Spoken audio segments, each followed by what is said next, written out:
live.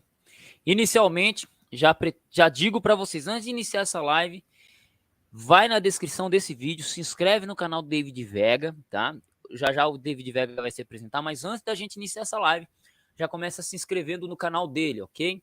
Também compartilhe essa live com amigos, que será de extrema relevância, tá? Um velho amigo aqui, um grande amigo aí que eu tenho o prazer de conhecer, o David Vega. Bem, para quem não conhece meu canal e está pegando esse vídeo de começo, eu sou Adolfo Clair, trabalho muito sobre grego, crítica textual, exegese, Novo Testamento, história também. Sou professor, o Vega também é professor, só que o Vega é mais escritor e tem seu canal aqui. Nós falaremos sobre Roma, a origem de Roma, seu desenvolvimento, até se possível a gente conseguir falar sobre a sua decadência. Então eu peço que nos acompanhe até o final, não perca nenhum pedaço dessa live, compartilhe mesmo com amigos. E Vega, por favor, irmão, se apresenta aí pro pessoal, fala dos livros que você já publicou, né? Bom, muito obrigado, grande amigo Adolfo Clair, aí, o vulgo Sagat, né? A gente se conheceu através de um comentário que você falou lá de um vídeo que eu apareci lá no podcast e tal, e a gente iniciou uma grande amizade, né? Eu fico muito feliz e agradeço bastante a oportunidade, né? Bom, minha formação mesmo é sociologia, né? Eu estudei na faculdade de sociologia, minha graduação é sociologia, mas eu tenho licenciatura em história. E, primeiramente, eu sempre quis fazer mais história, né? Mas aí, depois, eu acabei indo para o campo da sociologia. E, assim como a escola dos análises, né? Eu gosto muito de fazer uma sociologia que traz a contextualização histórica e gosto de fazer uma história que traz a investigação sociológica também. A história não aquela história dos antigos positivistas, que é apenas você citar dados e datas.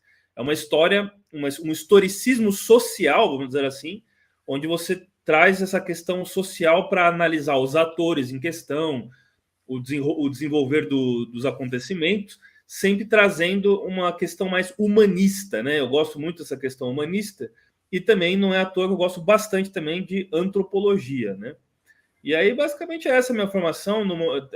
Andei atuando em outras áreas, né? Mas agora estou voltando à minha área de origem, né? Fiquei um pouco no mundo corporativo por um tempo, né? Mas depois acabei voltando. E tem alguns livros publicados, né? Basicamente, a Magnum Opus, né? Seria o Cadarços Brancos, que é um estudo sobre o neonazismo no Brasil, através dos punks e dos skinheads, né? Escrevi ficção também, como você mostrou aí, a trilogia do Donoso Bueno. Gosto muito de fazer ficção que mistura história, né? Cadarços Brancos. Elementos da história verdadeira e cria uma ficção em cima disso, né? E um dos livros que eu mais gosto, que eu publiquei, que tem um carinho muito grande, é o Hispanidade, né? Hispanidade, a hispanidade para o mundo lusófono do século XXI. Como eu venho de família espanhola, eu gosto muito de tratar desse tema da hispanidade, da herança ibérica que a gente adquiriu aqui na América. E o assunto de hoje, que é Império Romano, sobretudo eu gosto muito da contextualização da formação da Península Ibérica, né? Principalmente depois da sua romanização. A gente pode até fazer uma live qualquer dia falando sobre a Península Ibérica, que seria muito legal também, né? Não, será um prazer. Ô Vega, você falou sobre questões antropológicas, né? Sociologia, Emile Durkheim, Max Weber. Então, assim, se alguém quiser entender como que vai caminhar mais ou menos essa live, é por aí.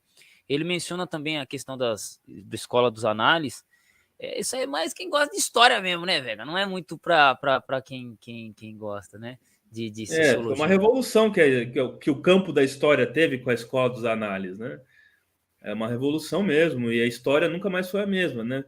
Eu acho que o estudo da história, que a história ela parte do geral para o específico, ao contrário da sociologia, que é da parte ao todo, né? A indução, a dedução da história, você parte de uma premissa maior, de um todo, né? E para você entender a parte. Só que dá para você fazer história se utilizando dos métodos de sociologia, né?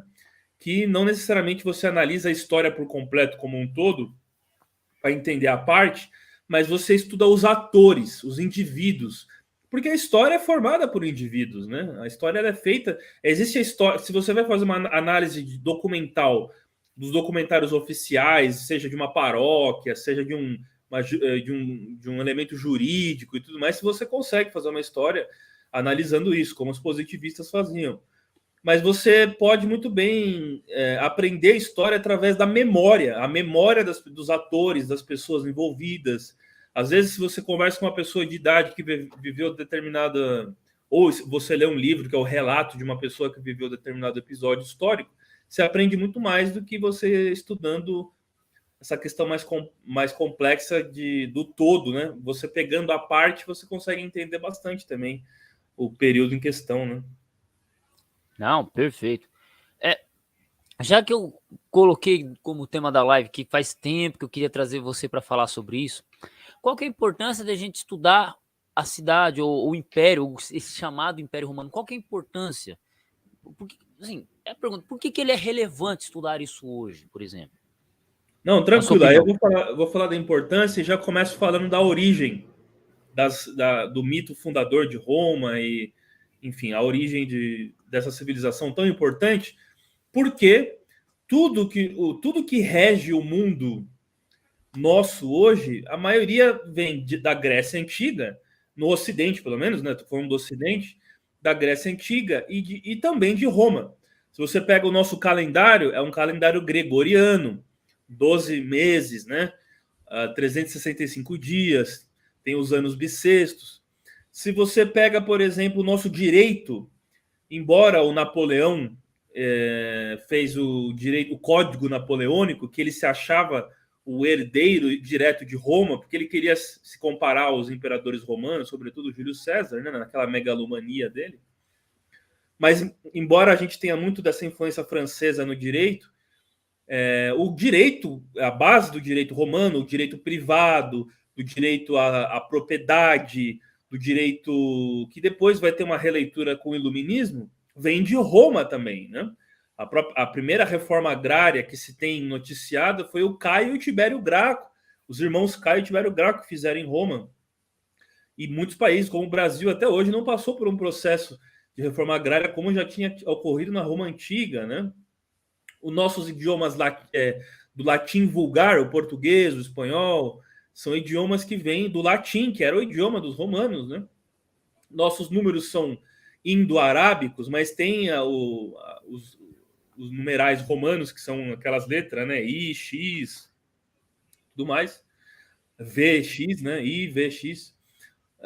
Você tem, por exemplo, a nossa cosmovisão de aprender a realidade, ela vem de Roma. Antes mesmo de Roma ser cristã, basicamente você tinha essa cosmovisão do ocidental, né? Que é greco-romana, e depois os nossos valores cristãos, eles surgem no contexto de Roma.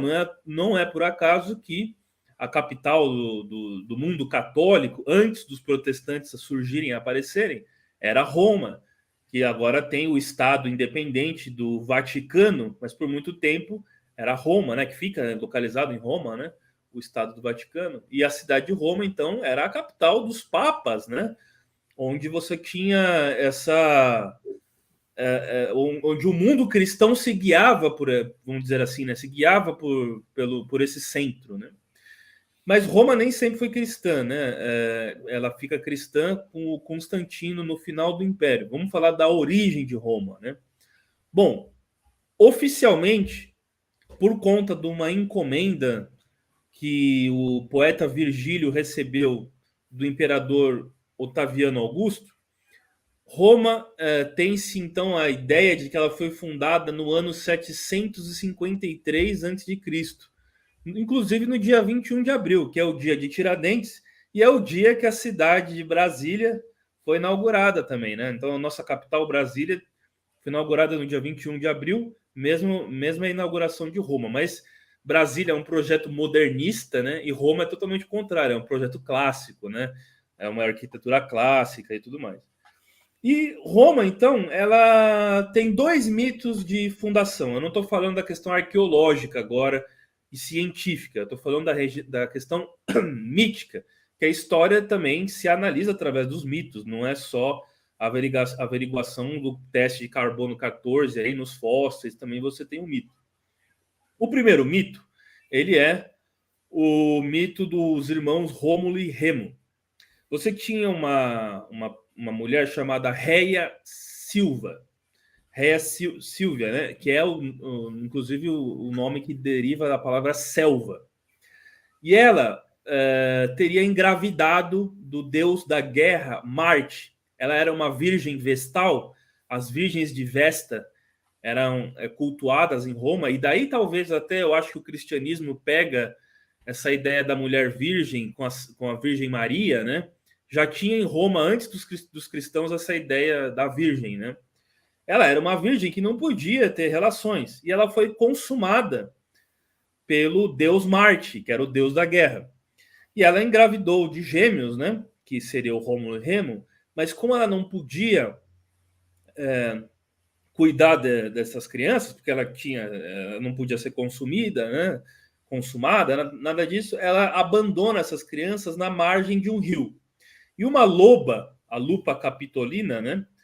A Luperca, uma loba, encontra essas duas crianças e amamenta elas. Tanto que a imagem mais famosa de Roma é a loba e o Rômulo e Remo se amamentando dela, né?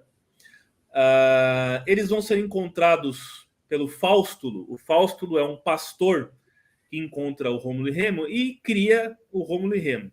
Só que o Rômulo e Remo, eles eram crianças muito diferentes das demais crianças, né? Eles tinham algo de sacerdotal, algo... Não é à toa que eles eram filhos do deus da guerra, de Marte, né?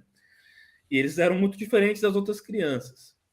E eles tinham uma prática, que era a prática dos auspícios. A prática dos auspícios, os antigos faziam o seguinte: para saber, tentando prever o futuro, a sorte, a fortuna, todas essas coisas, eles faziam a observação dos pássaros. Essa prática se chama auspício. A observação dos pássaros, eles faziam em cima de um monte, onde eles observavam os pássaros e, através de uma leitura do terreno e daqueles pássaros, eles sabiam se teriam sorte ou azar. E aí eles tomavam as decisões políticas e filosóficas deles em cima disso. E num desses auspícios, o Rômulo ficou de um lado e o Rêmulo ficou de outro. O Remo teria visto 6 pássaros.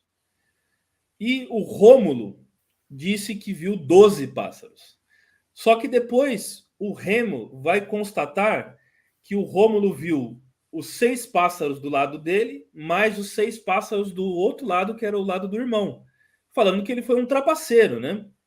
E que ele deveria estar olhando só para o lado dele. E aí gerou uma discórdia e os dois vão ficar inimigos. Esses gêmeos vão ficar inimigos. Na história, tem muitas histórias com gêmeos que ficam inimigos, né? Caim e Abel, por exemplo, Esaú e Jacó. Na própria literatura brasileira, o Machado de Assis fez um livro do Pedro e Paulo, né? Que Pedro era monarquista e Paulo era republicano, né? Inclusive o nome do livro é Esaú e Jacó, né? Então você tem essa ideia de gêmeos que ficam rivais e inimigos, é muito antiga, vem desde essa época aí com Rômulo e Remo, né? E aí o Rômulo decidiu erguer uma cidade. E ele fez um muro falando para o Remo o seguinte: que ninguém poderia ultrapassar aquele muro. E numa discussão, o Remo desafiando o Rômulo passou para além daquele muro. O Rômulo ficou puto, ficou nervoso, foi lá e matou o seu irmão Remo.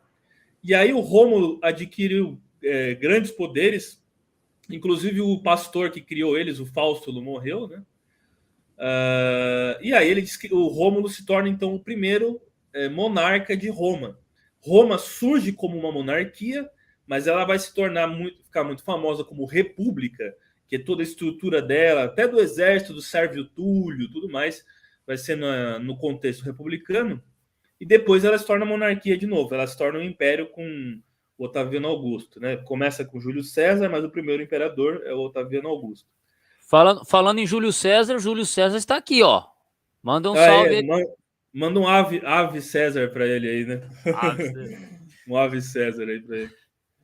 Bom, e aí é isso. Então, essa é a história do Rômulo e Remo. Aí, depois de um tempo, quando você tem o primeiro imperador, que é o Otávio Augusto, o Caio, né, Gaio, né, Otaviano Augusto, ele encomendou, ele precisava de um mito de fundação de Roma. E ele encomendou para o poeta Virgílio contar essa história. O poeta Virgílio já tinha escrito as Górgicas, né, que era um livro que falava sobre o mundo rural e tudo mais. Era um excelente... Era no esquema do poema épico, né, da Ilíada, da Odisseia e tudo mais. Aí ele foi lá e escreveu a Eneida. O que é a história da Eneida? É uma outra história de fundação de Roma. Você tinha, durante o contexto da Guerra de Troia, ali na Península Balcânica grega, vocês conhecem a história do cavalo de Troia e tudo mais. Um sujeito chamado Enéas, que foi inclusive rival do Aquiles, se eu não me engano, ele foi até perder uma batalha para o Aquiles e tudo mais. O Enéas fugiu de Troia, saiu de Troia, e a ele foi dada a missão de fundar uma cidade que seria uma cidade centro do mundo, que seria um grande império. Ele teria recebido essa ordem se eu não me engano, foi do Hermes, se eu não estou enganado, do deus Hermes. E então ele sai de Troia, ele vai com seu pai, e nessa viagem do Enéas de Troia, a epopeia dele navegando pelo Mediterrâneo, ele teria chegado a Cartago, a futura Cartago, onde tinha a rainha Dido, que ela fica no norte da África, seria a atual Tunísia, né? E essa rainha Dido, ela tinha o tipo o oráculo que tinha naquele lugar, que previu o futuro e tudo mais, previu que ela ia se casar com um estrangeiro, ela ia se casar com um homem que veio de fora. E quando o Enéas chega lá, ela se apaixona pelo Enéas e a profecia então se cumpre. Ele era um estrangeiro. Mas o Enéas não podia ficar em Cartago e nem levar Dido com ele. E aí ele vai embora de Cartago e a Dido, muito triste, muito sofrida porque o seu amor foi embora e tudo mais, se atira numa pira que estava em chamas e se suicida, né? E teve um episódio que ele passa pela Sicília, rumando o território atual italiano, e ele carrega seu pai nas costas, salvando seu pai, né? Mas seu pai veio a falecer depois. Ele era um herói, é o mito do herói. E ele chega, então, numa cidade chamada Alba Longa. Vale lembrar que Roma ela era rodeada por várias cidades famosas, né? Várias cidades que depois vão ser integradas ao Lácio, que Roma nasce no Lácio, de onde vem o Latium, né? E de onde vem o latim, né? E aí, nessa cidade de Alba Longa, o Enéas edifica essa cidade. Só que anos depois dessas duas mitos de fundação, você tem uma espécie de uma narrativa que conta que o Enéas era parente da Réia Silvia, né, que era a mãe do Rômulo e Remo, então eles seriam parentes. Então essa história tentou unificar os dois mitos de fundação, né? Mas uma coisa que tem em comum nos dois mitos de fundação é que eles eram povos voltados para a conquista e povos guerreiros. O Rômulo e Remo tinham sido amamentados pelo leite, pela seiva de uma loba selvagem, né? Então já vem aí a ideia deles serem guerreiros, né? E eles eram filhos do deus da guerra, do Marte. E o Enéas era um troiano, no contexto da guerra de Troia, era um guerreiro também. Então, assim, era um povo que sofreu muita influência da Grécia, né? Quando, arqueologicamente falando, Roma surge, você tinha os etruscos, né? Por isso que os primeiros reis de Roma, eles vão lembrar muito essa monarquia dos etruscos, né? Bom, então isso é basicamente a fundação de Roma, né? Roma, então, vai se tornar uma república. Sérvio Túlio, ele vai ser o cara que vai organizar o exército romano, as centúrias, né? Surgem as centúrias. E aí você tem a armadura, a lórica. Teve um general chamado Mário, acho que é Caio Mário, se eu não me engano, que ele foi o cara que reformulou todas as legiões romanas, todo o exército romano, né? E eles usavam aquela penugem que tem uma influência do capacete calcídio, né, dos gregos e dos troianos, que era para ser reconhecido no campo de batalha, né, aquela penugem vermelha, né, e também indicava a hierarquia, né, o centurião tinha um modelo, acho que era horizontal, os soldados eram um modelo transversal, né, vertical, e aí eles foram se formando uma grande unidade militar e conquistadora e ultrapassaram a Grécia em termos de conquista e de expansão do território, né? Não chegaram aí para a Índia e mais adentrar a Ásia como o Alexandre o Grande macedônico conseguiu, né? O Alexandre o Grande chegou até a Índia, né? Os romanos não chegaram na Índia, mas os romanos conquistaram todo o Mediterrâneo, o norte da África, o norte da Europa, chegaram a conquistar a Britânia, né? Que é a Bretanha, né? A Inglaterra. Tiveram guerras contra os caledônios ali na Escócia e em alguns lugares do norte da Europa, como a Escandinávia, a influência é bem menor, né? Chegaram até a Armênia também, mais ou menos assim, né? E aí eles se formaram então como esse império grandioso e tudo mais. Eles não eram muito habilidosos na navegação, tanto que Cartago tinha frotas marítimas, né, muito mais avançadas do que os romanos. Os romanos eles eram um povo mais telúrico, né? Telúrico são povos da terra, são povos do nomos da terra. Até o Carl Schmitt tem um livro que fala do nomos da terra, né? Eles eram mais de um império mais terrestre e Cartago era um império mais marítimo, né? E a união desses dois, né, deu origem muito inspirou os portugueses e espanhóis, que são povos pioneiros marítimos, né? Bom, no ano 219, eles chegam na Península Ibérica no contexto das Guerras Púnicas. As Guerras Púnicas, 219 a.C., né? As Guerras Púnicas eram as guerras entre Cartago e Roma. Dizem que a disputa entre Cartago e Roma já existia desde a época que a rainha Dido se matou. E antes disso teve a tentativa de conquista de Roma pelo Pirro, né? O Pirro, aquele conquistador grego e tudo mais, que depois a sua bravura em combate vai ser reverenciada pelos romanos, e eles criaram até uma estátua, que é uma estátua do Pirro sendo com uma representação de Marte, como se ele fosse o deus da guerra, né?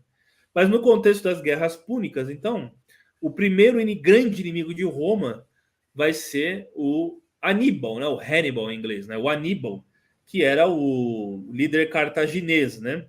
E no contexto dessa guerra, a Península Ibérica ela vai ser povoada, né, pelos romanos, vai ser conquistada pelos romanos, para tentar impedir o avanço dos cartagineses. Os cartagineses chegaram até levar um exército de elefantes, né, até os Alpes, né, tentando invadir a Itália. Eles tentaram invadir a Itália, né, cruzando a França, chegaram na região dos Alpes para tentar invadir a Roma, né? E aí basicamente foi isso, né? Você teve grandes imperadores, né? Como Marco Aurélio, que é um imperador filósofo. Sua sucessão era seu filho Cômodo, que era uma sucessão de um filho corrupto, que trouxe a corrupção para Roma. Isso daí é muito retratado naquele filme A Queda do Império Romano, né? E o filme do Gladiador, que são histórias que pegaram personagens reais e fizeram uma ficção em cima disso, né? Mas tem alguma coisa dá para você aproveitar também, né? O Marco Aurélio era um imperador estoico, filósofo. Você tinha os romanos tinham basicamente a filosofia do estoicismo, né? Da estoa, que tinha a figura muito representante do Sêneca, né? E depois, então, você teve o triunvirato, e depois desse triunvirato você teve o Júlio César, que aí ele vai ser um imperador romano que vai trazer a questão mais militarista, e a questão da sociedade republicana romana, ela vai decair para dar origem à monarquia, de novo uma monarquia romana, né, uma autarquia. Na república você tinha o consulado, os tribunos da plebe, né, e a plebe, né, então você tinha uma espécie de senado, onde ficavam os cônsules e tudo mais, né. Era basicamente um modelo de república e de democracia que eles pegaram da Grécia. Os deuses romanos são os mesmos deuses gregos com outros nomes, né? Você tem Vênus e Afrodite, você tem o Ares na Grécia, é o Marte, o Saturno e o Cronos. Você tem, então, todos esses deuses que só mudam o nome, Júpiter, mas Zeus. Sim, sim. Só muda a história, né? Só muda o mito, mas desculpa, só muda o nome, mas o mito é o mesmo, né? E aí você tem então o início do Império Romano. O Júlio César cruzou o Rubicão, conquistou a Gália, tem toda aquela história. Foi assassinado, até aquela famosa história, até tu, Brutus, né? Meu filho, o filho dele também apunhalou ele e tal. E o sobrinho dele, que era o Otaviano Augusto, então chega ao poder e é o primeiro imperador de Roma, né? A partir de então vão ter vários imperadores. O que eu vou, não tem como falar de todos, mas o que eu destaco aqui foi o Trajano. O imperador Trajano foi aquele que conseguiu expandir as fronteiras do Império Romano no seu maior apogeu. Ele conseguiu conquistar a Hungria, chegou até a Armênia, né? Chegaram até a Armênia, ali na região da Armênia e tal. E é isso aí. Aí a decadência de Roma começa já devido a muita corrupção. A Roma estava corrompida internamente, né? E você tem um episódio de Jesus Cristo, né? Ali na província da Judéia, ali e tal. E depois de toda a história de Jesus Cristo, que eu não vou contar, todo mundo conhece, Cristo ressuscitou, e aí você tem os cristãos. Paulo de Tarso vai ser aquele que vai difundir o cristianismo. Só que no começo o cristianismo era proibido em Roma, né? A religião pagã proibia os cristãos. E os cristãos foram muito perseguidos. O Nero, por exemplo, pôs fogo em Roma e culpou os cristãos. E os cristãos eram mortos no Coliseu, né? Os leões matavam, os tigres matavam os cristãos, mas mesmo assim eles não desistiram em professar a sua fé. Roma tinha uma mitologia e uma religião que era o mitraísmo, né? E quase que o Mitra, porque era o deus Sol, muito parecido também com a história de Jesus em alguns momentos, quase que o mitraísmo ficou sendo a religião oficial de Roma, hein? Quase que, ao invés de ser o cristianismo, foi o mitraísmo, né? A ideia de vida eterna vem do mitraísmo, da religião zoroástrica ali na Pérsia, né? E aí, então, depois os cristãos vão crescendo, e quando você chega no reinado, né, no governo do imperador Constantino, ele sabia que a maioria já era cristã, né? A maioria nas vastidões do império já era cristã. E ele precisava, então, de uma certa aliança, porque os pagãos estavam quase em minoria. Mas ele não se converteu, só no seu leito de morte que ele foi batizado e se converteu. Dizem que essa aliança do Constantino foi uma aliança mais política do que religiosa, né? E diz a história que ele viu num cometa, né? Uma cruz, que é aquela cruz dos católicos, que é o XP, aquele símbolo. E aí ele falou que isso foi uma premonição e ia ter uma batalha no dia seguinte. E ele mandou os soldados desenharem, pintarem essa cruz nos seus escudos. E eles venceram a batalha. Então ele falou que isso é uma premonição. E no seu leito de morte, então ele é batizado e se converte ao cristianismo. Ele também teria tido um sonho com a frase in hoc signo vinces, que significa com esse sinal, com esse símbolo venceremos, que seria o símbolo que ele mandou os soldados pintarem nas legiões. Aí Roma se torna, ele instaura o cristianismo como religião oficial de Roma, né? Aí Roma se torna cristã, teve o Concílio de Nicéia. Concílio de Nicéia, antigamente você tinha o cristianismo arriano, que era o cristianismo primitivo, do Ário, né? Que falava que Jesus Cristo era o Filho de Deus e não o próprio Deus, o Espírito Santo, né? Pai, Filho e Espírito Santo. O Espírito Santo seria o Filho de Deus. Só que no Concílio de Nicéia, que a Nicéia é uma região ali da antiga, da atual Turquia, né? Os primeiros papas definiram que Jesus Cristo, então, ele era o próprio Deus, não era o Filho de Deus apenas, ele era o próprio Deus materializado em forma humana. Então você teve uma espécie de unificação do Espírito Santo com a questão com Deus, né? E aí, então, a partir daí, a história nunca mais foi a mesma, né? O Ocidente foi influenciado pela religião judaico-cristã, né? E muito tempo depois, no século XVI, surgem os primeiros protestantes, né? Mas tudo isso, nosso alfabeto também é um alfabeto latino. O alfabeto, as 26 letras que a gente tem, o alfabeto fonético, né? É um alfabeto latino. E até os povos bárbaros se tornaram, incorporaram o nosso alfabeto.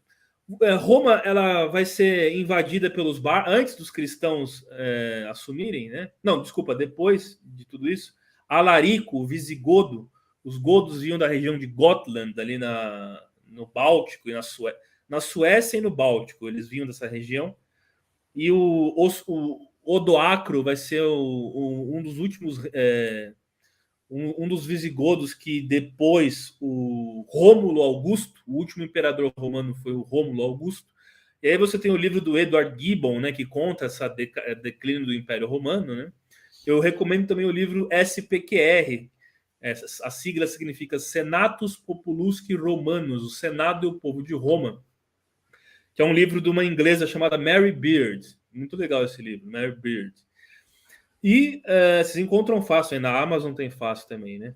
E então os visigodos conquistam Roma e depois eles partem para a Península Ibérica e tem o seu reino, a capital do seu reino em Toledo, né?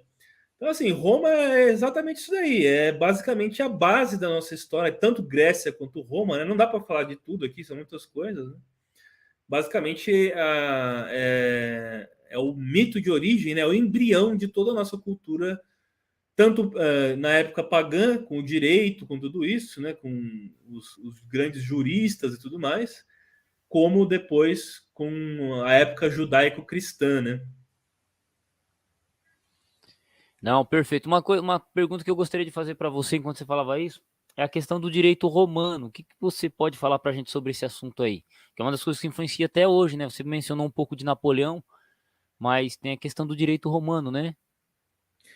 Assim, o direito romano tem uma discussão que é o seguinte: ele era um direito voltado ao coletivo. Assim como na Grécia Antiga, os filósofos viviam na polis e você tinha que professar as coisas para o coletivo, essa noção de indivíduo ela surge na Idade Média com a influência do cristianismo e depois muito com o protestantismo, né, no contexto do iluminismo.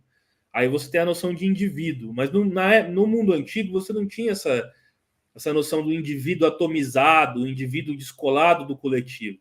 Então, o direito romano dizem que ele era voltado para o coletivo. O que o Napoleão Bonaparte fez foi introduzir a questão do indivíduo no direito. Então, o direito romano passou a ser um direito privado, mas muito disso se deve ao Código Napoleônico, né? A gente não sabe como que era exatamente o direito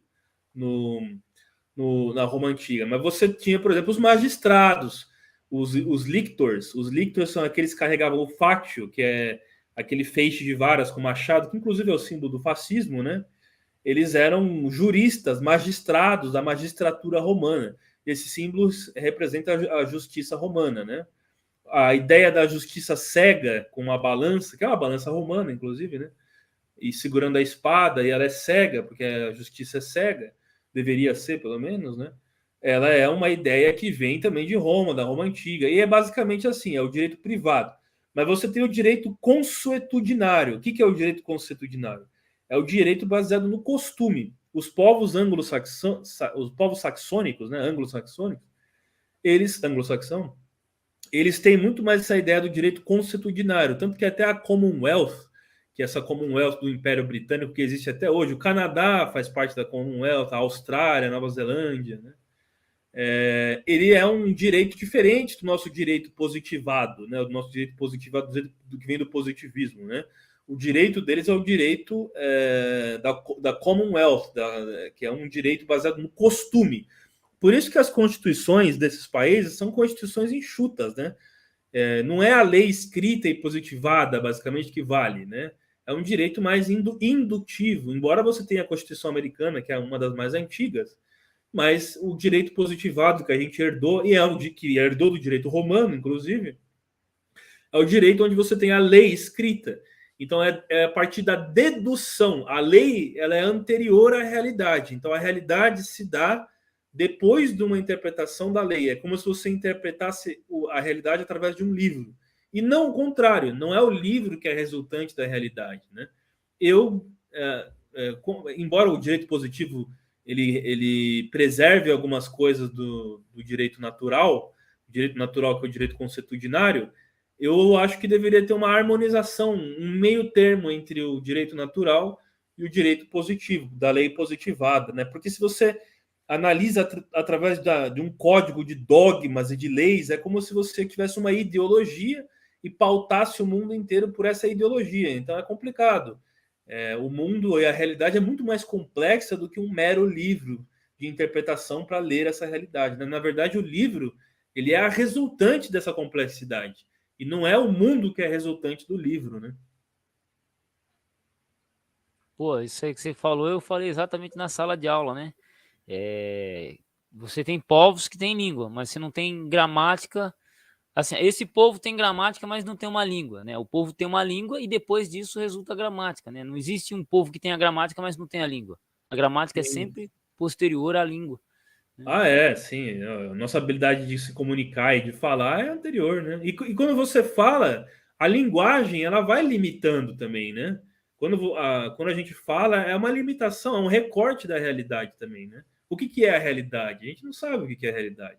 A nossa visão, a nossa audição, os nossos sentidos, eles limitam muito a realidade, né? A nossa interpretação. A gente interpreta um fragmento da realidade, né? Agora, a realidade é muito mais complexa do que isso, né? O interessante é que você mencionou, até achei que você ia comentar, sobre um pouco dos povos que ficavam em torno de Roma antes dela se tornar um grande império, né? Os estrucos, os sabinos. Você tem alguma informação sobre eles assim de cabeça ou é difícil? Sim, não, sim. Bom você ter lembrado, esqueci de mencionar isso daí. Depois da fundação de Roma, tem um quadro muito famoso, vocês pesquisam aí na internet, o Rapto das Sabinas. Elas eram mulheres dos sabinos, que era um povo que vivia nos arredores de Roma, que os romanos raptaram essas mulheres, estupraram essas mulheres e forçaram elas a terem filhos com eles, que é para selar uma aliança entre Roma e a Sabinos, né? Alba Longa acabou sendo incorporada também. Essa prática é uma prática que aconteceu muito na história, né? Quando você tem um processo de conquista, você tem o povo mais forte que subjuga o povo mais fraco, mas sempre há essa união, e essa união é uma união de miscigenação do sangue, né? Os etruscos já tinham se miscigenado com os romanos, e os romanos, então, raptaram as Sabinas e forçaram elas a ter relações com eles para engravidarem, e os filhos delas eram cidadãos romanos. E aí vamos falar um pouco do princípio de império que era para os romanos.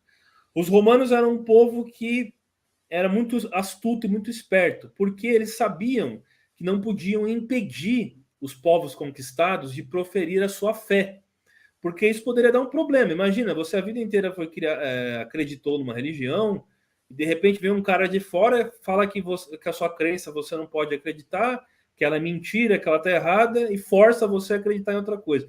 É como vir um extraterrestre agora e mandar a gente parar de ser cristão. É difícil para a gente que está convencido e tem a fé e acredita abandonar isso em detrimento de uma coisa que a gente nem conhece. Então, os romanos eles faziam o seguinte: eles deixavam os cidadãos romanos conquistados proferir a sua fé, mas ao mesmo tempo eles introduziam e alteravam um pouco dessas crenças com a mitologia pagã românica e posteriormente com o cristianismo.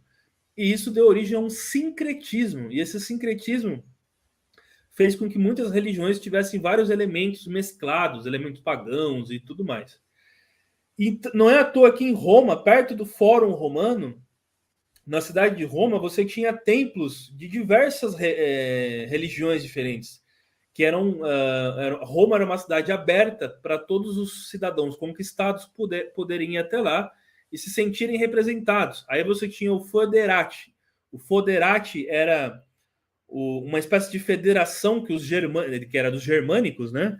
Que eram tropas auxiliares do exército romano, mas eram tropas bárbaras de germânicos, né?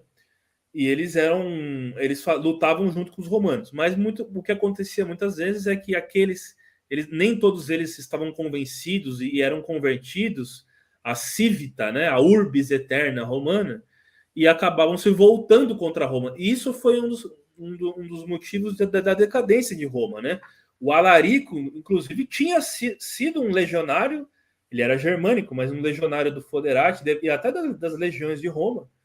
Mas depois ele abandona a crença romana e se volta contra a própria Roma, né? Muito disso eles herdaram dos gregos e dos macedônicos. O Alexandre o Grande fazia a mesma coisa, né? O que faz tanto o Império do Alexandre o Grande quanto o Império Romano, impérios cosmopolitas. Eles eram cosmopolitas. Era diferente desses impérios, dessas conquistas, onde o conquistador suprimia, né, o conquistado, impedindo ele de se manifestar, impedindo ele de professar a sua fé, e aí gerava grandes revoltas, grandes problemas. Muito disso os Estados Unidos têm hoje. Os Estados Unidos têm um modelo, embora alguns falem que eles são atlantistas, que eles seriam a nova Cartago, né, do Império Comercial Marítimo, eles têm essa característica dos romanos, que eles fazem impérios comerciais, mas eles, de certa forma, introduzem a cultura deles respeitando a cultura local. Então, o Brasil, a gente é brasileiro, tem nossa fé, tem nosso costume, nossa cosmovisão, mas a gente é influenciado pelos Estados Unidos, mas os Estados Unidos não impede a gente, pelo menos em algumas crenças, né? Politicamente falando, a gente sempre segue a cartilha dos Estados Unidos, né? Mas não impede, por conta do Big Stick, né, do imperialismo e tudo mais. Mas a gente não perde, por exemplo, a nossa substância, a nossa essência, né? E aí os Estados Unidos, eu acho que perdeu muito dessa mão, desse império democrático que eles sempre foram, quando eles tentaram se inserir ali no Oriente Médio e obrigar aqueles povos a se ocidentalizarem, né?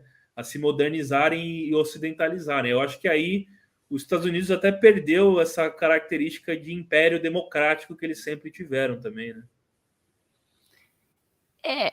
Que o Oriente Médio é uma bomba, né? Você tem lá um estado religioso comandando aquela região, então é bem complexo, né? Então não dá para. É Assim, difícil, né? Não é como. É uma coisa. A América Latina, que é cristã igual eles, né? Tal. Outra coisa é você ir para uma região, sei lá, onde tem os xiitas, os sunitas, o fanatismo religioso, o fundamentalismo islâmico. É difícil mesmo.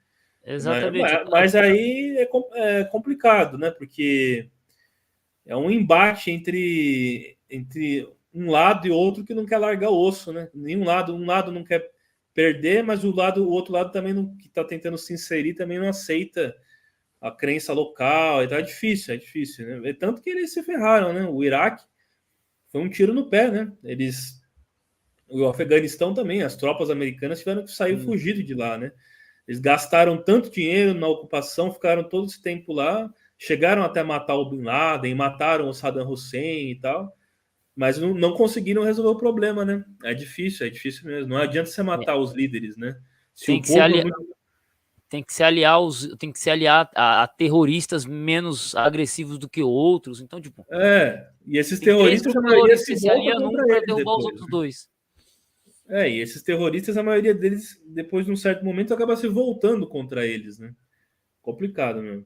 O Bin Laden foi isso, né? Ele trabalhou junto com os americanos contra os comunistas na década de 90, né? Na invasão do Afeganistão pelos soviéticos, né? Nos anos 80. Depois ele Exatamente. se voltou contra os. Esses caras são conhecidos como Freedom Fighters, né? Os combatentes da liberdade, mas a maioria deles depois acabam trocando de lado e se voltam contra o próprio Estados Unidos. Né? Certo.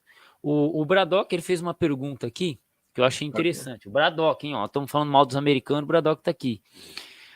Professor, por que os romanos odiavam tanto os cristãos? Essa é uma pergunta interessante. Você consegue responder Bom, isso? dá para explicar assim. Por exemplo, você imagina o seguinte: os caras que tinham a religião deles lá, que era a religião romana pagã, que os deuses romanos eles eram imanentes, não eram deuses que estavam fora do universo. O Deus cristão está fora do universo. Ele criou o universo e todas as coisas. Então ele está fora do universo. Os deuses romanos e gregos não, eles estão dentro do universo. Eles não tinham essa noção de criação do universo, né? E os deuses romanos, eles são vingativos, assim como os deuses gregos. São violentos, muitos deles e tudo mais. Então, o que acontece é o seguinte: imagina você, de repente, onde aconteceu a crucificação de Jesus, a ressurreição e tudo isso, foi no Oriente Médio, foi ali na região do Jerusalém. Jerusalém e tudo mais. Agora, você imagina, de repente, uns caras vindo lá de um lugar mó longe, chegando no seu império, na sua cidade, e obrigando você a acreditar numa coisa que aconteceu longe, que você nem sabe o que aconteceu, nem tá por dentro, você já tem uma outra fé. É mais ou menos parecido com a introdução a conversão dos indígenas ou dos africanos ao cristianismo. Imagina você que acreditou uma vida inteira numa religião, seja ela animista, panteísta, seja o que for, e de repente vem uns homens de um outro lugar cruzando o oceano que fala que você tem que deixar de acreditar naquilo tudo e começar a acreditar no Deus deles. Então, o que aconteceu em Roma foi mais ou menos o seguinte: o processo de cristianização de Roma levou séculos, não foi uma coisa de um dia para o outro, levou séculos até isso acontecer, né? E Roma se torna, eu acho que ela tem a sua queda por volta do ano 300 e cacetada. A Idade Média começa no ano 600 e o islamismo surge em 611, mais ou menos, né? E das três religiões antigas, o judaísmo, o cristianismo e o islamismo é a mais recente, é a mais nova, né? Que o arcanjo Gabriel apareceu para o Maomé, professando todo o Alcorão, que significa recitação, né? E aí eles expandiram o império deles. Mas imagina você, olha o tempo do ano 300, não, antes até, do ano zero, vamos dizer assim, de Cristo, né? Do ano zero até o ano 300 cacetado. Levou 3 séculos até os caras incorporarem como religião oficial, né? E aí depois tudo foi mudando. Mas então, assim, quando você acredita numa coisa, você tem uma religião, ou você acredita numa fé, e vem pessoas de fora querendo falar, de repente, do nada, que tudo aquilo que você acredita, você tem que parar de acreditar naquilo, porque aquilo é blasfêmia, e você tem que acreditar numa coisa totalmente diferente. É claro que você tem resistência, né? Mas se o poder de convencimento e o poder do império que impõe essa nova verdade para você, ele é forte o bastante, ele resiste, e uma hora você acaba, as próximas gerações acabam incorporando a ideologia do dominador, né? Isso. Eu quero complementar a sua resposta, Vega, não aproveitar essa pergunta. Por que também os romanos eles odiavam os cristãos? Porque assim, como o Vega colocou, tudo dentro da urbe, tudo dentro da cidade de Roma estava ligado. A religião, a crença, a política. Se você muda um desses fatores, o que acontece? Você quebra esse tripé, esse sustentáculo do império. E é o que acontece. O cristianismo ele tinha uma crença religiosa muito diferente daquela crença dos romanos, dos gregos e tal. E isso gera uma desestabilidade política. Quer ver uma coisa interessante? Os romanos, eles adoravam seu imperador como um deus. O imperador romano ele era um deus ou um semideus para eles. Chega o cristão lá e fala assim, não, o imperador romano ele é só um homem e eu não vou adorar ele. Né? Ah, tem que servir lá. Você tinha os cultos públicos, né? Eu não sei se em Roma já tinha, mas tinha os cultos públicos. E o cristão ele se abstinha disso. Então, era um povo que não se misturava, era um povo que não adorava o imperador, então, tipo, não respeitava a política. Adorar o imperador era respeitar a política romana. Então, isso fazia o quê? Pô, quem que são esses revolucionários aí? Vamos matar eles, vamos perseguir eles. Tudo que está acontecendo de desgraça é a fúria dos deuses sobre esse povo que não se converte a gente, que não ouve a gente. E algumas ideias também, por exemplo, a ideia do oferecer a outra face, de caridade, de pacifismo. Os romanos eram guerreiros. Para eles era o contrário. Para eles, o sujeito que iria para o Elísios, tem até o Campos Elíseos, né? O Elísios, que era o paraíso deles, eram aqueles que eram bravos na guerra, em combate, em matar, enfim, em pilhar. Eles eram um povo militarizado, né? E a ideia de vida eterna também é uma ideia que surgiu antes dos cristãos, mas os cristãos tinham essa ideia de vida eterna. É uma coisa que os romanos não tinham.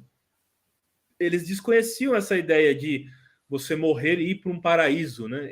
Não tinha Eles não tinham essa ideia, né? Então eles acreditavam que tudo era em vida. E como você falou, eles colocavam muito a representação da Minerva, né? A deusa Minerva e o deus Júpiter, que eram religiosos, era da religião romana, mas no Fórum Romano, onde se professava política, no Senado. Então você sempre tinha a representação da loba, do Rômulo e Remo, e a representação por estátuas, né, desses líderes, que eram os guardiões da justiça romana e tudo mais, desses deuses, né? O Júpiter, por exemplo, e a Minerva. Basicamente, quase todos os templos romanos tinha essas duas figuras, né? Então, assim, é difícil você mudar a cabeça de uma pessoa que é crente numa coisa, de repente vem alguém de fora para mudar isso. Mas aí as próximas gerações vão nascendo e vão absorvendo isso e vão mudando, né? O protestantismo, por exemplo, não foi logo de cara que os protestantes conseguiram expandir o número de protestantes que eles têm hoje no mundo. Levou um tempo muito grande. Hoje o número de protestantes no Brasil, se não me engano, é igual ou já até ultrapassou de católicos. Mas olha o tempo que levou até os protestantes conseguirem isso, sendo que os católicos sempre foram maioria. Então, assim, as coisas no processo histórico, é para a história, 100 anos não é nada, um século não é nada, 200 anos, 300 anos também não é nada. Se você fala de pré-história de milhões de anos, o que é 100 anos? 100 anos não é nada. Então, você leva vários séculos, né, para conseguir mudar alguma coisa, né? Isso que você comentou sobre essa crença que os romanos eles não tinham uma noção de céu e de inferno, eu achei interessante porque esse livro aqui do Fusto de Coulanges, deixa eu só colocar por igual aqui, esse livro do Fusto de Coulanges, ele começa a trabalhar exatamente isso. A primeira coisa que ele trabalha são os lares. O que são os lares? Eram os espíritos dos ancestrais. Eles eram deuses familiares. E imagina, chega lá o cristão que não acreditava nisso, para ele isso aí era uma coisa que não faz sentido. Aí o cara olha e fala, mas peraí, o cristão ele não respeita o meu antepassado, ele não respeita o meu Deus. Ah, peraí, vamos meter fogo neles. Então, essa lógica, essa abordagem que se tem, né? Então, essencialmente é isso. É. Mas, Vega, já batemos 52 minutos. Como é que a gente faz para achar seu canal? Além da descrição do vídeo aqui. Pô, valeu. Obrigado pela oportunidade aí de participar da live. Sempre bom a gente conversar desses assuntos culturais aí. Então, o meu canal você pode procurar por David Vega, né? Davi Vega, David Vega, como tá aparecendo na tela aí.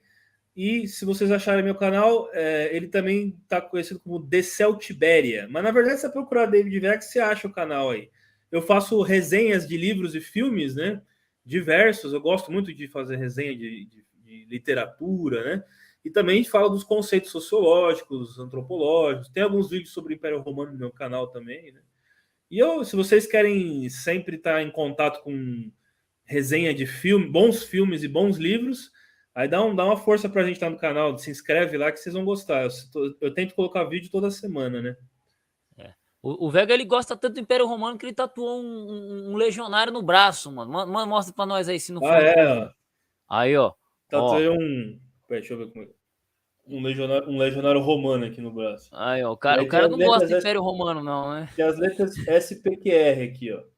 É porque onde meu pai nasceu, lá na Espanha, foi a 7ª Legião Romana do Ocidente, né? Era Astúrica Augusta, que é a atual cidade de Astorga, onde meu pai morou por muito tempo.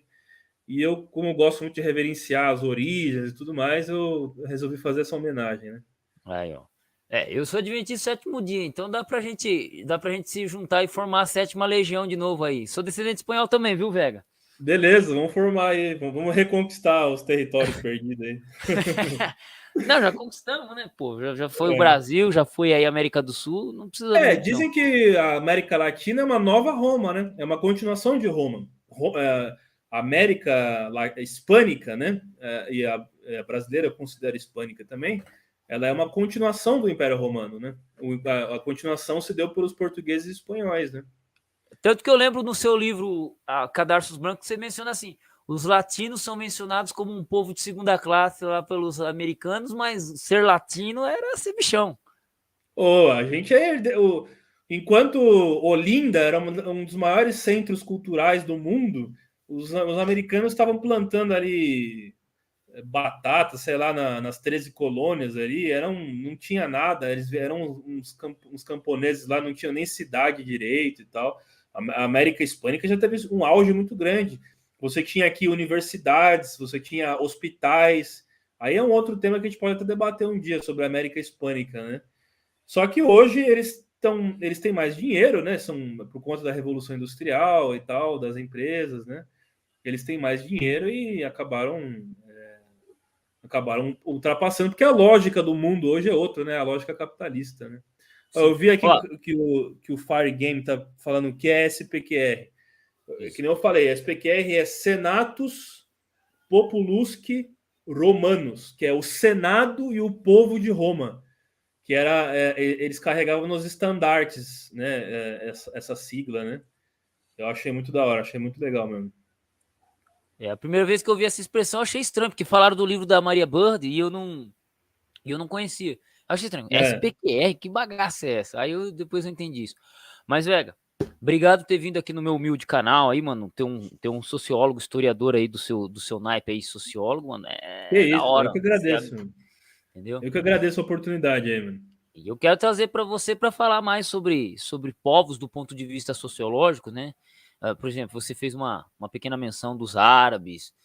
Se você puder dar uma estudada sobre babilônicos, até sobre os gregos, você falar um pouquinho sobre os deuses gregos, cara, pô, seria fascinante. Não, vamos combinar. Você mencionou uns insights assim, velho, que eu falei, pô, dá para fazer muita coisa, né? Então, muito obrigado mesmo. Sim. Beleza, valeu. Gente, se inscrevam no canal do Vega e é isso aí.